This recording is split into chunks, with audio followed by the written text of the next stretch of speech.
co-founder and Chief Visionary Officer of CID Design Group, a national interior design firm based in Naples, Southwest Florida.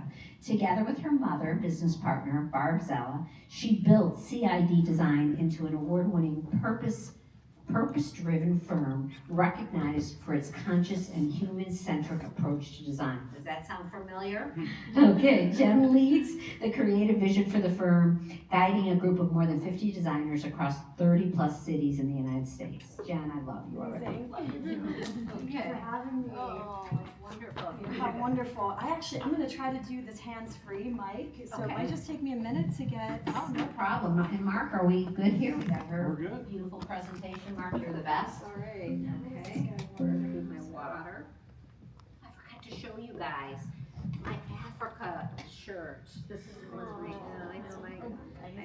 I had it up here. This is the tour guide company that we use, Blessing Love for Africa. And he gave us so many gifts, and this was one of them. Just amazing.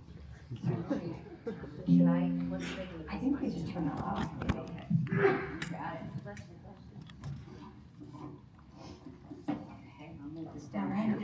All right. Okay, I'm actually even going to put a timer on because I'm going to do my very best to stay on track. Okay, thank you. We're gonna do it. Don't worry. All I have right. to say it's so important. Okay, can everybody hear me okay in the room? Amazing. You're okay? Don't be shy. Yeah, please speak up if not. I normally roam around, but I have quite a bit of content here today that I want to make sure I get through with you, so I'm going to do my very best to stay on track. I honestly, I do a lot of public speaking, but typically it's on design and design forecasts and trends, creativity workshops, but today's talk is a bit different, and it's a bit of a new one for me. When Wendy invited me to do this, I spent some time sitting with it, and this is what bubbled up and came out in response to what she was looking for all of you. So here we go. The title for our session is How to Transform, Transcend, and Thrive. So at the end of the day, we're all trying to become the best versions of ourselves and the best versions of our companies for ourselves and for others and our family and our loved ones. And I say transcend because we're all trying to get, up and out of, the muck and the struggles and all those things. And then ultimately the goal is to thrive, right? We don't want to just survive. We don't want to just make it through, make it by. We want to be thriving and be totally fulfilled. And so how we're going to do that, Wendy asked me, how do you do that? And I've never quantified it before, truthfully. And so, this is what I gathered. Number one, through designing your culture. I say designing because that's what many of us here do, we design. And through leading with heart and an open evolutionary mindset. So we're always evolving. So I'm gonna ask, which is I know a big ask, but for us to all just stay present. You have traveled far and wide and you've made it here. Just give yourself the gift of just being present and taking hopefully something away from today. Wendy asked and said that the goal, she wants everyone to take at least one thing away. So I hope that will be the case. And take notes too. There is quite a connection between your written hand and what you remember. If anything comes up today that you want to talk more about, I'll be around all day. Just jot a note down. So to begin, for 25 years now, I have been pouring into one of the greatest loves of my life, which is my company.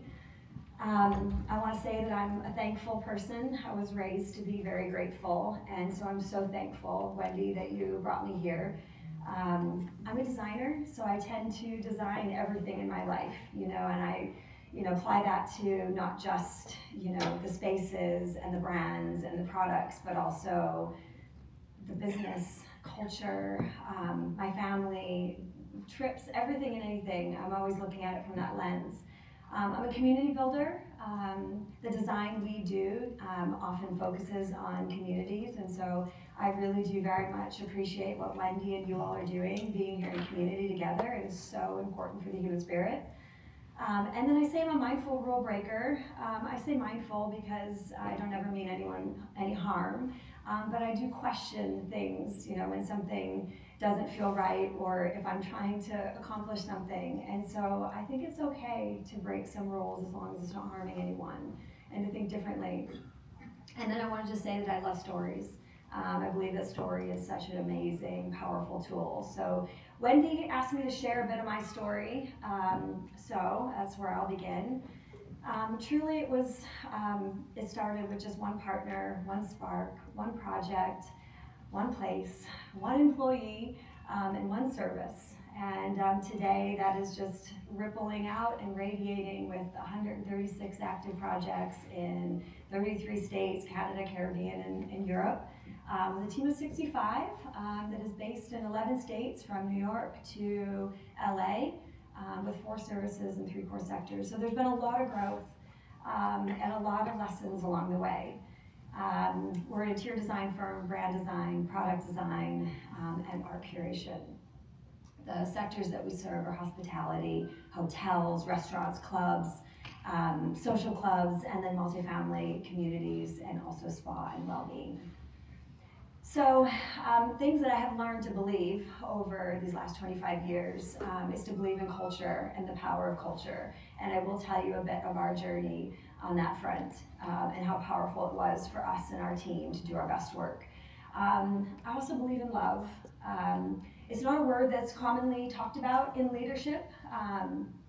In fact, I did a podcast about 3 months ago with a coach of mine, and somehow the conversation led to the topic of heart-centered leadership, and we didn't mean to go there at all. It was actually so uncomfortable that I was like, I don't even know if this is even going to end up making it to be published. And it did, and it was very well received, and it's given me a little more confidence to use that word in a business setting. And then I believe in growth. I've always believed that growth is just lifeblood. It's what we're all here to do. We're all growing and learning. As I said earlier, ask questions. I think questions are so important. I had a good college professor once say that answers are a dime a dozen, but what's really rare are questions and exchanging ideas. So if something bubbles up today, please jot it down and we can talk about it later. 19 years, right, Wendy? Yes, 9 years for the conference, but 19 years as Powerhouse Smart. All right, so when I was kind of sitting and thinking about this session, 9 has always been one of the most important numbers in my life. I'm actually a numbers girl as much as I am an artistic creative. And so I went on a bit of a journey down a little bit of a track of what 9 really means, and I actually feel like I want to share it with you, and so hopefully you'll understand why here momentarily. 9 is so powerful in every way, and I think it's very meaningful for what we're gathering here today to do. 9 in mathematics is a perfect square, so any number multiplied by 9, when you add those digits back together, it returns back to itself. So it's this sense of wholeness and unity, and there's so many elegant patterns in mathematics with the number 9. In history, 9 shows up quite a bit. Nikola Tesla, as many of you know, brilliant inventor, the founder of the alternating current system, our modern day system of power, once said that if you knew the magnificence of 3, 6, and 9, you would have the key to the universe. In the Norse culture, 9 is known as the totality of creation. Also, the great world tree connects these 9 worlds, according to them in their mythology. In geometry, it's the smallest number that can define a plane. 9 is 3 sets of 3. It's truly like a universal framework in geometry. In numerology, it's known for fulfillment. It is the last single digit representing the end of a cycle. It's associated with empathy and wisdom. In chemistry, the 9th element on the periodic table is fluorine, which is one of the most highly reactive and energetic elements. 9 in biology, many of you know, there's 9 months in the gestation period when a baby is in the womb. It's associated with neural networks in the brain, with symmetry and patterns in the brain, and it truly just shows up all over the architecture of life. In physics, this is amazing. In string theory, the theory of everything, uniting quantum mechanics and general relativity. 9 is the geometry of existence, and it shows up in harmonics and resonance systems. In astronomy, the 9 planets, although that's questionable, they say that there's maybe a 9th planet actually out there. Pluto is not the one. And also it's known as 9 degrees of freedom in orbital systems. In spirituality, you see it in every core religion around the world, from Christianity, to Buddhism, to Judaism, ancient Egypt. It's known as a symbol of enlightenment. So I never knew why I liked 9 until I somehow went down researching that in preparation for today, because it just stuck out so much. And so it's really amazing to be here with you today on your 9th year and your 19th year. I feel like the number 9 needs a story to be told about it, because it's amazing. All right, so as I said earlier, I love stories, so I'm just going to share a little bit about my story. Born originally in Cleveland, Ohio, to a lineage of those in this business, architecture, builders, developers, and entrepreneurs. I grew up what I would call feral, sort of like a woodland creature. I don't know if any of you Gen Xers out there just, ran free. That was my childhood. I had a father that was quite visionary and inspired me to grow a tree farm. We planted the seedlings when I was probably about 8 or 10, and then every year. And then he said, someday this will pay for your college. And so every year we mowed the field, and eventually we sold the trees, and it did pay for college. I had a wood shop. My father actually had a wood shop, and he allowed me to use it, and he encouraged me to use it.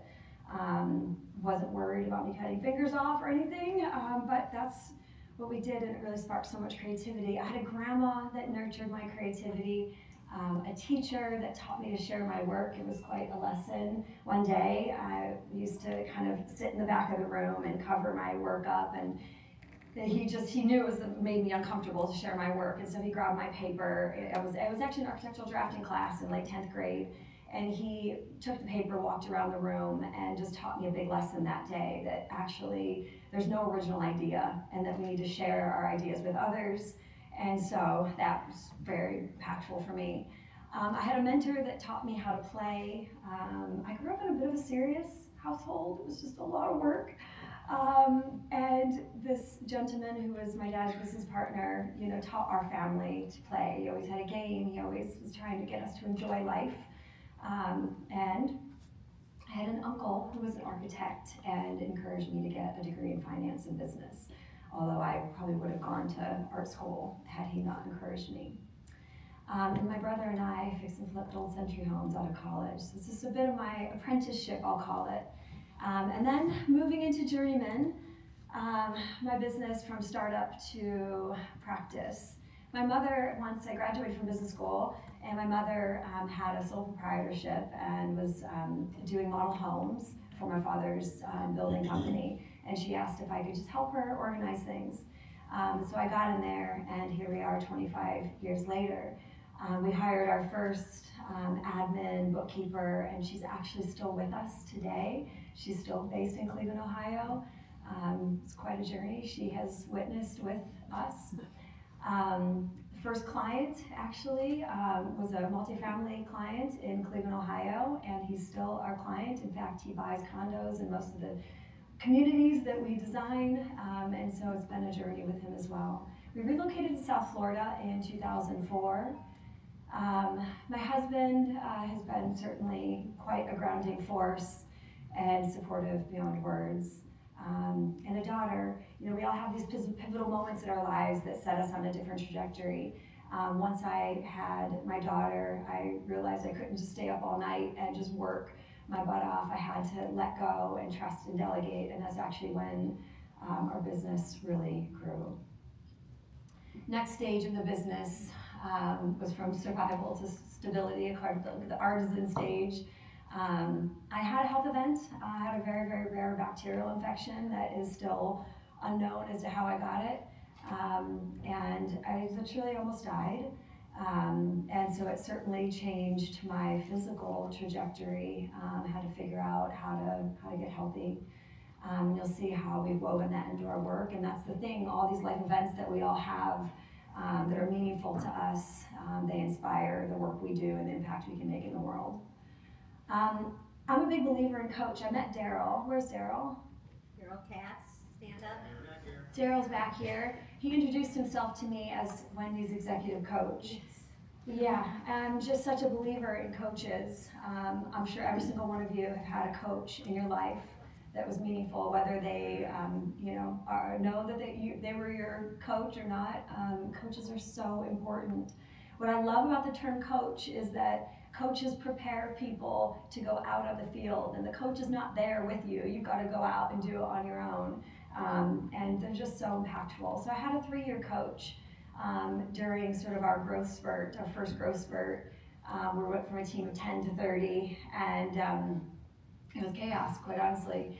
And then I had a 7-year coach who was an EOS implementer and a strategic coach. I heard that you had an EOS implementer speak with you guys Yes. a few years ago. Yeah, Mel Towie at one of our luxury conferences on the 6th floor about, I think, right before COVID or right after COVID, one of them, yes. Yeah, it's been an amazing operating system for a creative business. It brought us so much structure. It's just been totally transformative for us. I just believe that there's people that have been there, done that. We don't have to learn every painful lesson ourselves. And so this coach gave us that gift. And then my most recent coach of 1 year, he's been kind of an unofficial coach. He's the one that pushed me to come here today. This is, again, something I probably wouldn't have done had he not urged me to grow in this way. So appreciate that opportunity. Then the stage of mastery, this is where we really start figuring ourselves out, where we have sustained growth, where we now can start contributing, where we're thriving and teaching. So we went from a team of 30 to 65 in these years. I've shared a good bit about this. We have at this point, a wide client base, and we've worked so hard on a reputation that just comes with so much time and so much dedication. And we have a great culture where we enjoy what we create and where we constantly work on becoming our best, and we're going to talk a bit about that today. I want to share with you a book by Robert Greene. Has anybody read this book? Yeah, a couple. This was given to me early on in my career, and it wasn't as meaningful as it was when I picked it up again not too long ago. He teaches us about this course of going from apprenticeship through journeyman to artisan to mastery, and what that journey looks like and how to share that with others. It's an incredible book. So here's what we're working on today, is to transform, transcend, and thrive. So the first way that I believe that this is truly possible is through culture. What is culture? It's sort of this like amorphous thing. It's a feeling. Culture is a reflection of your values and the values of the leaders of the organization. It's the embodiment of your brand. And this I love so much. A healthy culture is not an accident. It's actually crafted and designed intentionally. And it can change too, which is interesting. So why culture? Why does this matter? Because if you look at any thriving, growing, successful business, you'll see a group of people that are unified around a clear and embodied set of values. So the fact that you're all sitting in this room here today tells me that you want to be thriving and to be your best. And so on the contrary, if you look at any struggling business, that is stagnant, not growing, ineffective, likely you will see an absent set or an unclear or an unhealthy set of values. This stuff truly matters. Just a little bit about our culture story. Our first 13 years, I will say, we had no defined culture. We had a way of operating, we had beliefs, but it wasn't clearly stated. So we made a lot of wrong hires, we made a lot of wrong choices, learned a lot of very, very painful lessons, and it was honestly, it was a wonderful, beautiful time and such a gift, but it was highly imbalanced. And then I called the interlude. I had our very first business coach of 3 years, allowed me to select the cultural value of we care about everything. But when you care about everything, it's not clear what you actually care about most. So that was another bit of a painful lesson. This was also where we stepped on the gas and grew and doubled, and in 3 years, we had already gained some traction in the industry, and it was a chaotic period. There was a lot of turnover, and I do attribute a lot of that to some unclarity with values and culture. Then I'll call it AC, after culture. 9 years now, we've been very clear about what our values are, and at the end, if we've got time, I'll share them with you. But it really took us from this sort of like chaos coming out of that growth spurt into getting more structured and organized, hiring around these values, believing in them, talking about them, and you end up working with like-minded people, and there's more harmony, and then you're able to create better together, and there's trust and all sorts of amazing things that come out of that.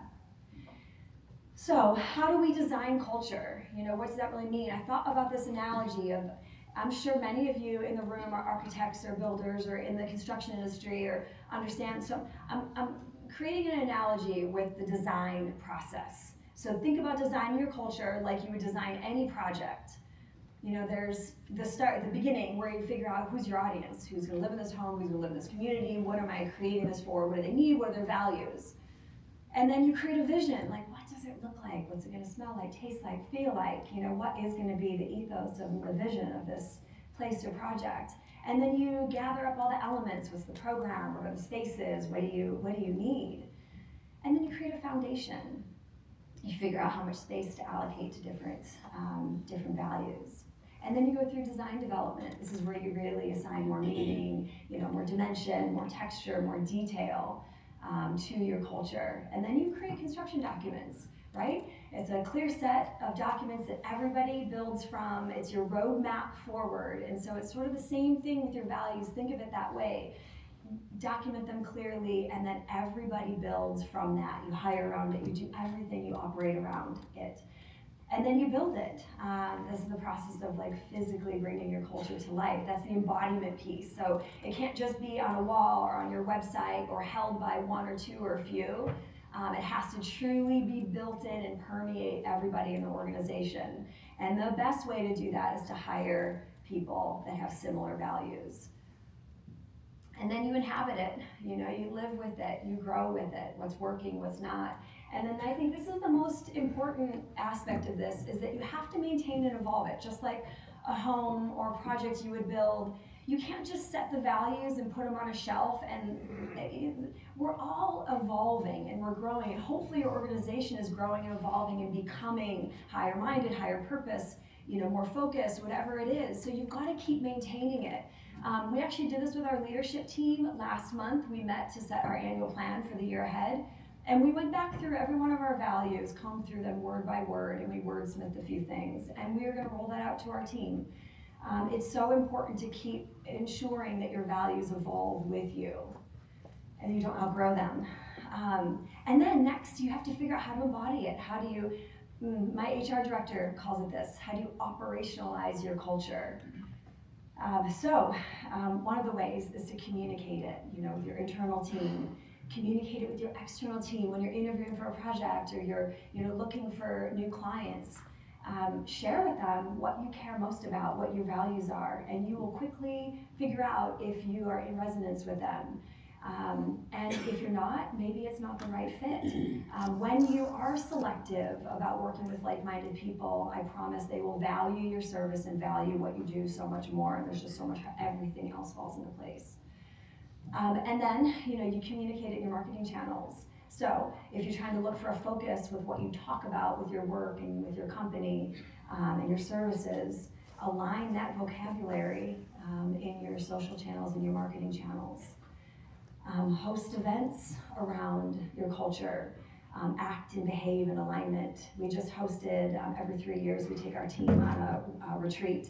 We all met at Serenbe, which is a wellness community in Georgia. Magnificent place, if you've not been, an amazing case study of an incredible vision. And it's still unfolding there, which is amazing. And we workshopped around one of our values, which is foraging. It's a little bit of a double entendre. And then we release people around value misalignments, because values truly are a part of your DNA and who you are and what you care and believe. It's really hard to change that in people. So if somebody is not in alignment, we have to let them go and find where they are more aligned and where they are in harmony with other people. We review around values every single quarterly conversation, every annual conversation. That's where we start with our conversation, and it keeps us so focused on it. We have something we call peer-nominated value awards, where we, talk about all the peers in the company. This all came from them. They nominate each other for those value alignments and sort of pass the baton once a year, and it's a really beautiful thing. I'm not sure if this is going to play or not. Yeah. So another way that we embody culture, we curate a client gift box every year. We call it the Forecast Toolbox, as we publish research, and every year we collect a handful of themes for the year from a future forward standpoint. And we curate gifts that align with those themes, and we very, very intentionally, carefully package it and share it with, we make 350 boxes a year. It's like the Santa's workshop. Our whole team gets involved. The intern is, taping, doing, and it's so energizing. And it's gained a reputation of its own. When I go out and meet with clients all year long, they're asking, what's going to be in the gift box this year? They send pictures of the things that they do with their families and about all the things, and it's really awesome. All right, so the next way that we create and sort of the result of a healthy culture is trust. Have any of you worked on trust within your organizations?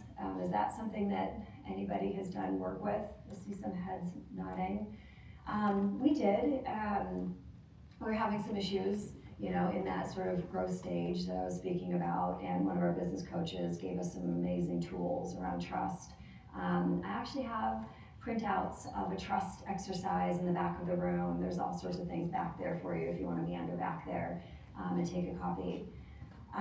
But the thing about trust is to really truly build trust, you have to extend trust to others versus kind of the old school thought of people need to prove themselves or they need to earn your trust. You extend it first, you create agreements, you support them, and then you hold them accountable. It's the foundation of every healthy, functioning relationship. Maybe some of you have seen Lencioni's model of trust, but at the bottom of the foundation of a healthy relationship is trust, and then you can go up through the pyramid to get to good results. I can attest that this did work for us. This is the trust exercise that I mentioned. It's in the back of the room. It's a pretty powerful tool. If anybody wants to talk about it, I'm happy to talk later about it.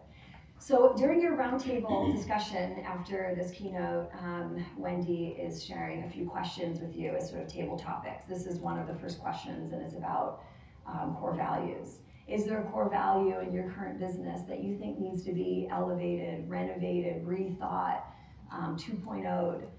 So that's one of the questions you could choose. So next we're going to talk about love. So as I mentioned, this is not something that I've ever really talked about before, sort of in a business or leadership setting, but I do believe that it has been the key to one of the keys to our success. To lead with your heart actually means to love what you do. You have to actually love what you do, and you've got to love why you do it, and you've got to love the people that you're doing it for and that you're serving. When I finally figured out that I had to fall in love with my work and my people and my purpose, literally everything in my life shifted. It gave me so much clarity to move towards the things that matter most and to let the things that don't fall away. It has created fulfillment, and it literally has been the key. So I put it this way: fall in love with your life's work. Think about what you're doing as your life's work, because it is. Discover, create an emotional connection. The coolest thing about heart is that is your emotional center. When you create an emotional connection with your work, that's what actually drives action. That's what pushes us to take action and to go into motion. It's so important. And the primary motivation can't be financial gain or money. It's an important aspect, certainly, but it has to be the result of doing what you love and doing it really well. What leading with heart does not mean, because I think it's very misunderstood, it doesn't mean that you struggle with accountability. It doesn't mean that you're too nice to speak candidly. Would love to encourage you to look into both Brene Brown and Kim Scott's work on this front. It doesn't mean that you have a bleeding heart, what's known as ruinous empathy by Kim Scott. This is her book on that topic, and one of her quotes is that great leaders develop strong relationships by caring personally and challenging directly. She has an amazing TED Talk if you don't actually dig into the book. Because a lot of you, I think, are very nice people in the room, and I struggled with this, quite honestly, as a leader until I really realized that you can still both be nice and very direct. And so she teaches you how to do that. It's really amazing. One of the ways that we as a company lead with heart, what has been probably an extension of the health journey I went through 10 or 12 years ago, is well-being. When we actually care for people and love our people, we think about their well-being. And in our minds, it goes far beyond just health insurance and sort of the status quo things. We think about as lifestyle wellness. So we have a few things that might be interesting for you to consider in your businesses or in your practices. We have something called a healthy living credit. And the healthy living credit is sort of a stipend that the team gets, and it gives them, the ability to spend that on things that have to do with well-being. It could be, a membership to, a thermal spa. It could be anything. And so we give them a list of things, of modalities and things that we are actually trying to incorporate in our work so that they have the opportunity to experience them and to try them. And in many cases, it sparks them to continue with some of those things. Well-centric retreats, like I just mentioned earlier, and a healthy environment. We all know that space is so powerful. And so we want to practice what we preach and create a healthy space for our team so that therefore they know how to incorporate that into their work. Some of the ways in which we do it, we have a wellness studio, we call it. It's sort of a small footprint, potent little wellness space that offers a respite for our team. We have UV air filtration in our studio. There's an awesome little attachment that you can put onto your existing mechanical systems that will purify your air, called the Remy Halo. We have RO water at all of our drinking taps. And actually the system that we use, if anybody wants to talk about it later, actually balances the alkalinity of the water and remineralizes it, which is really important after you go through the RO process. We have a seed bar so that people can add seeds to their salads. We have a remedy share, different elixirs and all sorts of herbs and things. We have an OM pod for meditation. We do a lot of sound therapy as a team. There's a meditation room, which can also count as your mothering room too, which is really important. We have a massage chair. I see the team often taking their sort of weekly OEC calls while laying in the massage chair because you can. We have some other modalities in our wellness studio that I wish I had time to go into, but I think in the interest of time, I'll jump forward. There's some stats about workplace wellness, which I think is so important because a lot of us are very numbers oriented. Many of these stats were published by Gallup. You're 13 times more likely to be loyal, if you truly know that you're cared for. 1.5 more times likely to be productive. It translates to higher sales, higher profitability, lower turnover. I can attest to all of these truthfully. And the last stat is just eye-opening, that 39% of employees believe, only 39% of employees believe that someone at work actually cares about them. So maybe we can change that. It would be wonderful to change that. And so one of the certifications that would like to offer to you, in case you're not aware, is anybody aware of Fitwell? It's a WELL certification for spaces. I'm sharing this one with you today because it's actually the easiest and the most attainable, but it's still super impactful. Think of it almost as like a checklist to help you go through and see what you can implement in your space, in your workplace, or in a project that you may be designing. It's really an amazing system. You can become, a FitWell ambassador so that you can certify projects, and it's actually not super challenging. There's amazing resources on this front. I also want to share, these are all topics that Wendy thought would be useful to you about, I want to share a little bit about the Blue Zone project. This is a research project that began by Dan Buettner, I think is how you say his name. I'm sure some of you are familiar with it. But they have a workplace certification through Blue Zone. They have certified work sites, and you can go through the process to get certified. We've done a lot of speaking engagements with the Blue Zone project on creating healthy spaces and healthy communities. You can also have your community certified Blue Zone. It's really, again, an amazing tool to help us have a guidepost as to how to make spaces and communities healthy for people. So there'll be one question in your roundtable to sort of, wrap up our thoughts on heart-centered leadership.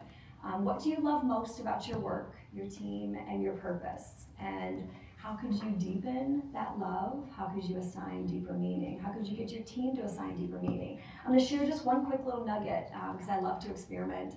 I was at the kickoff call for a new project this week with my team, and we got awarded a project, and we were going through the scope and everything, and at the very end I said, after everybody learned about the project, so I just want to go around the table and everybody just share one thing that is super meaningful to them about this project. Like, what do you think you're going to love about this client or this project? And we went around, by the end, we were all just like full body chills, so connected to the project, the purpose of the project. And everyone said something different. And it was really amazing. So I share that as just as an example as to how you can apply some of these things to your work. And then last is about thriving, and this comes from growth, and this is sort of, part of the ethos of today's, session around an open mindset. So, how am I doing on time here? I want to get to, okay, all right, cool. All right, so growth, we believe, provides opportunity. If you keep doing the same thing over and over again, it can get a bit mundane and a bit stale. And so we've got to push ourselves out of our comfort zone and do something new and get really uncomfortable, because it's from that discomfort that we actually grow and learn. And all those tough times are actually our greatest teachers. So growth deepens impact. It allows you to do more in the world. It creates resilience, because certainly when you go through growth, that it takes something to get through that and to get to the other side. And as I said earlier, growth doesn't just pertain to fiscal growth or revenue growth and all this stuff. It's really also about organizational enlightenment.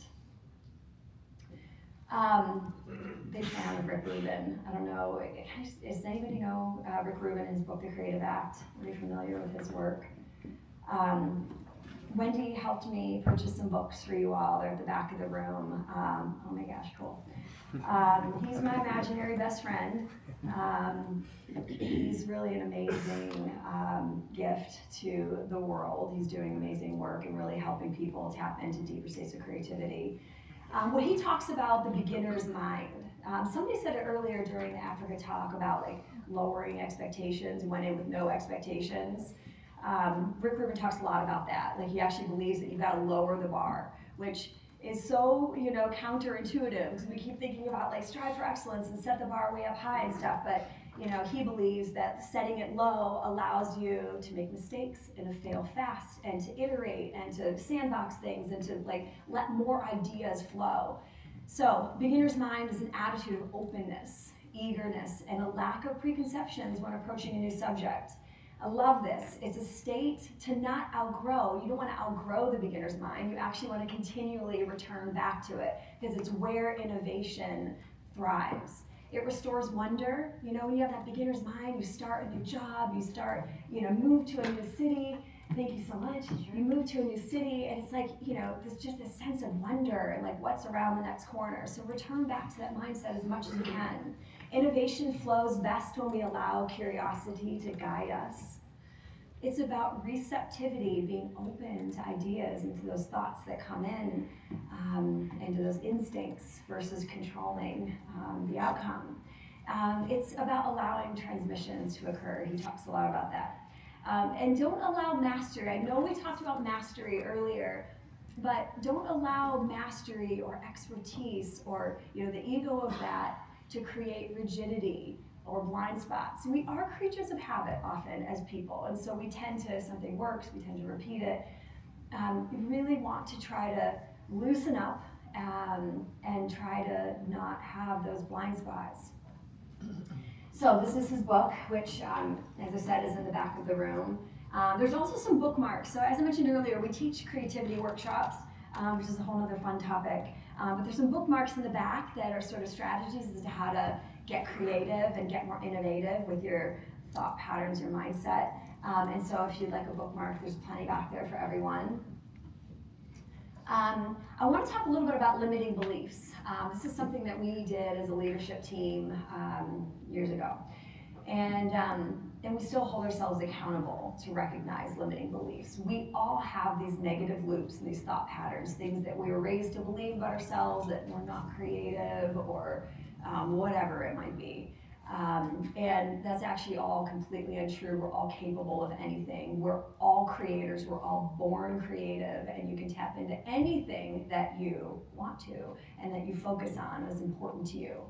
And so limiting belief is a thought or assumption, often unconscious, that reflects your potential, that restricts your potential and your options and your sense of what's possible. So we want to become aware of these thoughts, and this is what we do as a company, as a team. If somebody shares in a collaborative session, we can't do that, or I can't do that, or if you hear somebody say a limiting belief, we've all made an agreement as a company, as a team, to call that out, so that we can start thinking differently and opening our minds back up to actually what's possible.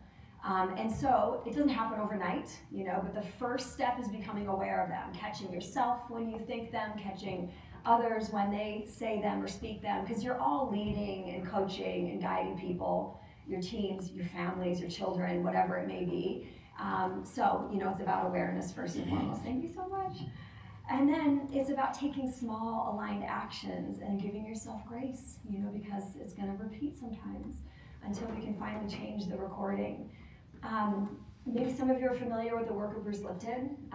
He's really the grandfather of a field called epigenetics, where it's the study that we actually, through our thoughts, can change our physical biology, our DNA, through the power of belief and thoughts.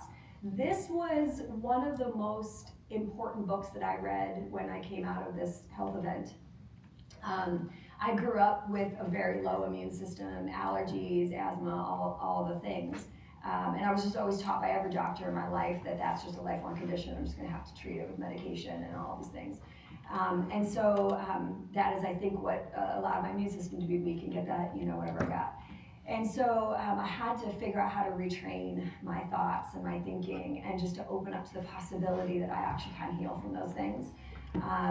But his work applied. He has so many amazing YouTube videos, and there's so much great website resources. So encourage his work, just to really know what's possible. So then I want to talk about mindset for a little bit, and fostering an open mindset versus a fixed mindset. There's a woman named Carol Dweck, and she wrote a book called Mindset, another really great read.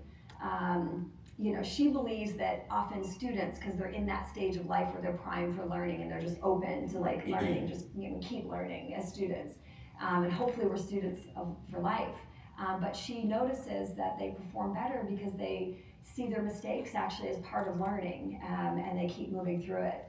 Teams with a growth mindset are more innovative, more resilient, and more collaborative. And collaboration is so important. Co-creation is so important. So leaders with a growth mindset create cultures where ideas flourish and where people continuously improve. We did an exercise 2 years ago as a team at our annual meeting. We asked everybody to share words that resonated with them about sort of the experience they wanted to have in the year ahead. And it was so interesting. There was a lot of repeat words and patterns that sort of came up, from our entire team. So we put them in buckets. We pasted them up on the wall around us during our annual session. And at the end, we asked everybody to identify with what word they think is most important for our trajectory ahead, and for our development as a company, as a team. And so some of those words that came up in our session, I've pasted up on the wall in the back here just to sort of demonstrate what we went through. There's also some stickers back there. If you get a chance to go back to the end of the room throughout the course of the day today, would love you to put a sticker on the one that resonates maybe most with you, and sort of the future you'd like to create, the experience you'd like to have next year and beyond. And maybe Wendy and I will do something with that. I don't know what yet, but something will come up. It's just a nice exercise to get everybody like united around a one thing for your year ahead. I want to talk just for a moment about coach versus manager, because coaching, we all know, is so important. Keep your eyes open to the coaches and the mentors and the teachers around you. They don't even have to actually agree to be your mentor, your coach. There's going to be people in your life that impact you and change your course regardless. Be a humble student. I cannot encourage you enough to hire coaches. I know that it is what helped us grow and get sort of beyond ourselves, and be a coach for others. It's so important. If you have something to share and learn, I would love to learn from you today. I feel like I am still learning and growing and developing, and so we all have things to share with one another. One strategy that we've used to push ourselves and hold ourselves accountable to grow is we publish design research, and we share it with the industry. We've been doing it for I think 11 or 12 years now. It forces us to make the time and space for that deeper thought. My dad asked me why I was coming here and doing this today, actually. He's like, why put yourself through that? And I have found through the preparation of this is that it pushes me to think more deeply. Anytime you're asked to share your ideas, or you push yourself to share your ideas, you look at it in a bit of a different lens. And so we share that research with others. It's all downloadable from our website. We have many, many back issues of forecast features and research papers. Please encourage you. There's actually a QR code at the back too if you want to sign up for anything. We've got a feature coming out next week about elevated living. We also build a curriculum for our team around their developmental needs. When we go through our annual reviews, we make sure that we are helping develop our team and meet their goals. And so if there's a certain workshop we need to add to the curriculum for the year to help them along, we do that. And then one of the last things about this I want to share is assessments. You all know the phrase, know thyself. Perhaps one of the most important philosophical phrases that has guided humanity for I don't even know how many years, perhaps ever, inscribed at the entrance of the Temple of Apollo, later echoed by Socrates and Plato. It is our job as leaders to master ourselves. You can truly only become, or your company can only become as evolved or as enlightened as you are as leaders, which is why it's so important for us to do this self-work. And one of the best ways to become self-aware so that you know yourself is these tools of assessments. There's 3 assessments that we've used as a team over the last 15 or 20 years. One, the first and the last are probably, if I had to choose 2, are our most impactful. Colby. It measures how you instinctually act, sort of your MO. There's kind of 4 buckets, that they assign, and it helps you to figure out, how you operate. So my number 1 is a quick start, and a lot of creatives and visionaries and artists are just high quick start. They iterate tons of ideas. My team all knows that about me. So because of that, I have to pair myself with sort of high fact finders and people who do the research and do the, because it helps to balance and counteract. So we use that tool to figure out how to collaborate together, how to build teams. It's so important. Strengths Finder through Gallup, another really amazing one to figure out, what your innate talents are, like what your natural born talents are. And then Type Coach is the last one. It's based on the Myers-Briggs system. They're all unique and different. They all work together. We use them for hiring and benchmarking. We use them for team building. We do events around them, and our team gets so excited about learning each other.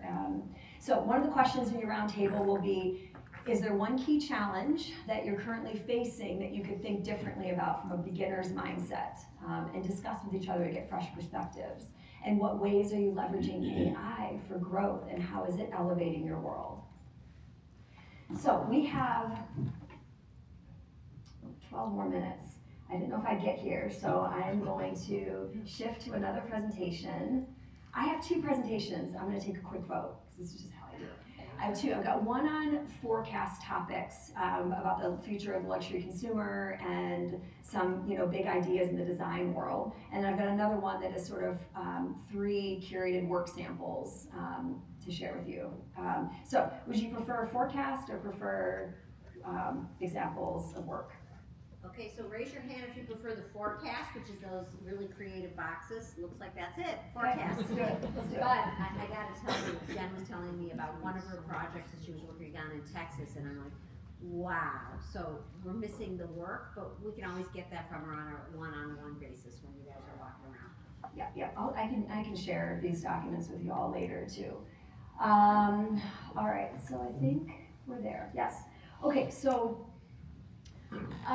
wanted to talk a little bit about the luxury mindset.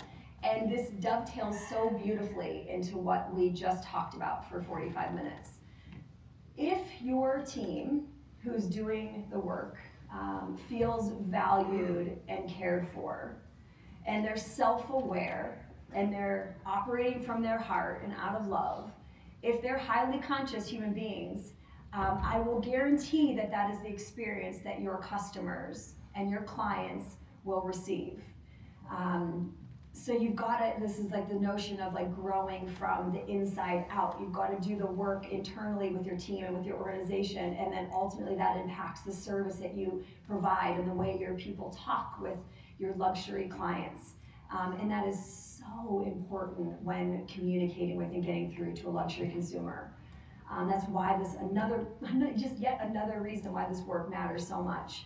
I love this quote: selling luxury isn't about what you offer, it's about how you make people feel. We talked a little bit earlier about, how do you tap into that emotional connection and assign deeper meaning. This is how we have to communicate with luxury consumers and how we have to get through to them. We have to make them feel something. Is anybody familiar with WGSN? It's, one of the most, respected research groups out there that talks about the future consumer globally, certainly not just within the United States, but globally. So this is the global future luxury consumer, according to WGSN. This is 26, 27, and beyond.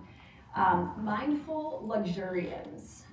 We recognize that a luxury consumer, really truly values things that are mindful and brands that align with their sort of mindful way of living.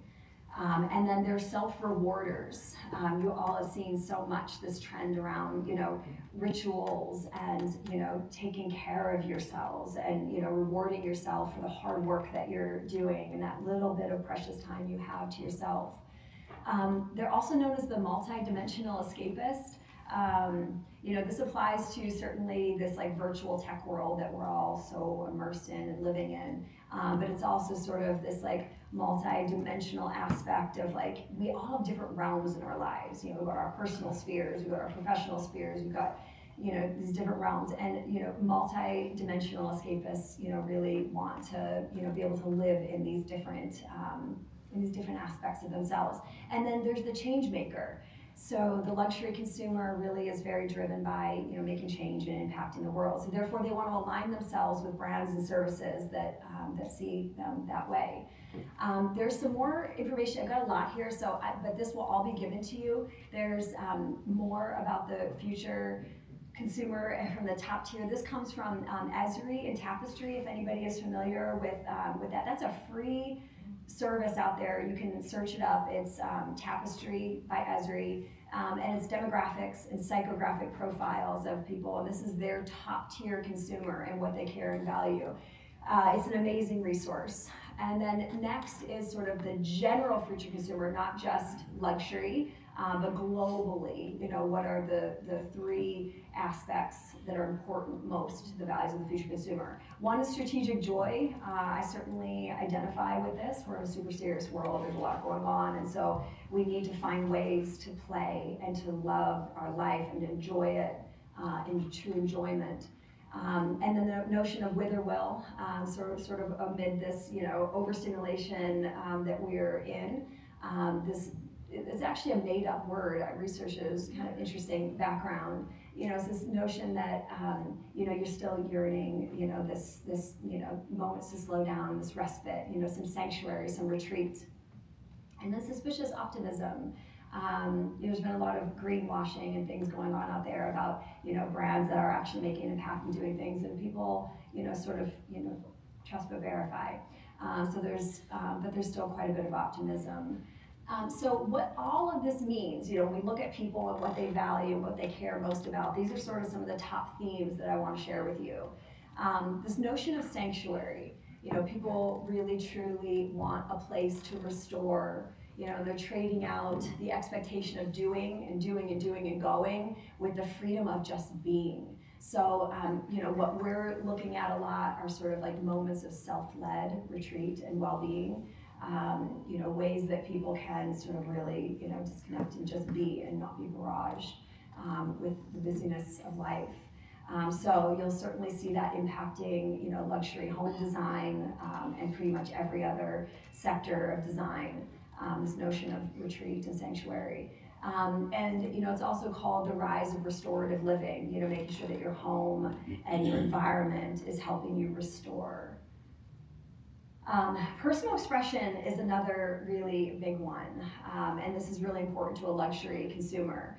They want opportunities to be able to display and to express the things that are most important to them. They've sort of curated, all their, lifelong, and they're sort of shedding the things that don't mean things to them, but they want to display the things that are most valuable and most prized to them.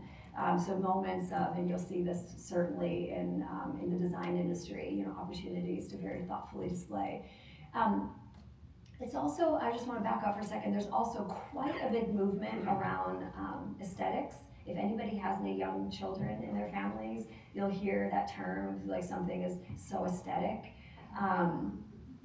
It is so important to consumers that their products be packaged, that everything be just beautiful and very aesthetic. So that is why a lot of this, opportunities for expression are important, because people want to display these amazing products that are so beautifully designed and that reflect their values and their lifestyles. New tradition, perhaps one of the most important topics of discussion, in the design space. We participated in a thought panel for PPG paints. We've done some other work with Interior Design Magazine on future forward trends and this notion of it, and it's called a lot of different things, but it's essentially this notion of new tradition. Spaces that are sort of rooted in legacy and timeless design, but have sort of a new era to them. Because the world is rapidly changing around us, we want to return to things that feel familiar and grounded and stable. We want to move away from sort of the flash trends and the wasteful design, and we want things that actually will stand the test of time. So important in the luxury space. There's also quite a return to nature, biophilic design. This is also part of, the respite and the retreat and the sanctuary, restorative spaces. That happens through nature. For millions of years we evolved around nature, and it's only been in the last couple hundred years that we've been in this very, concrete built environment.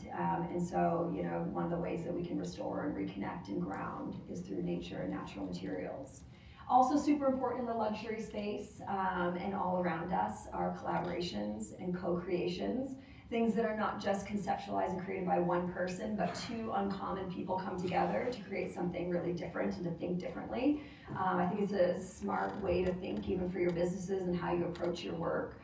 Think about collaborators. We're doing a licensed tile collection with Audrey Lane. It's our third year showing it at BNY in New York. And it's unlike anything that they have created, because they've never collaborated before with a design partner, which I know sounds wild, but you know, when you bring two creatives together that see the world, you know, in different ways, in different perspectives, something unique comes out. So some examples of, you know, some collaborations. Kohler recently collaborated with Remedy Place, which is a social wellness club founded in LA. They're also in New York. Really great place to go visit. New York right now has so many amazing retail wellness, bathhouses and social wellness and lifestyle wellness experiences. I have a whole curriculum if anybody wants to tour New York and get the itinerary of where to go. I've just taken 2 groups through. You can see me later about that. This is an interesting product that Kohler, you know, designed with Remedy Place. All right, so I think that brings us to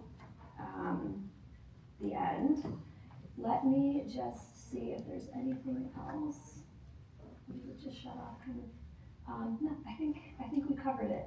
I do just want to, hold on, bear with me 1 second. I do want to thank Wendy. Oh my God, Jen, are you kidding? You are remarkable. I mean, you guys.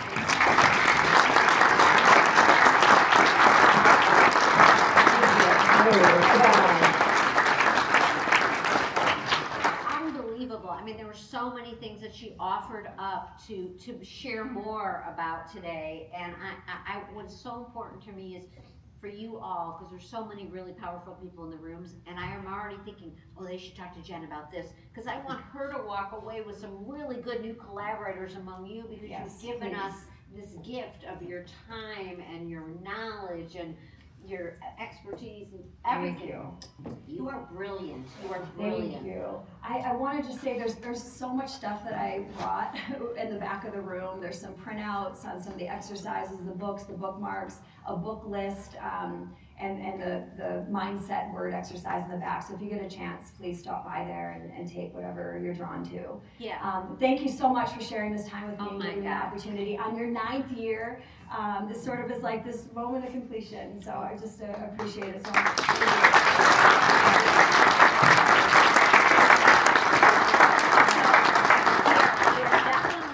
Going to go back. We're going to, when we have our break, we're going to start with, if you don't do this during the lunch break and go back and get a book, and I mean, just, she brings presents. I mean, That's my love language, for yes, sure. no, she's amazing. So, so my husband said, should I be worried? Like, I love Jen Zeller. Should I be worried?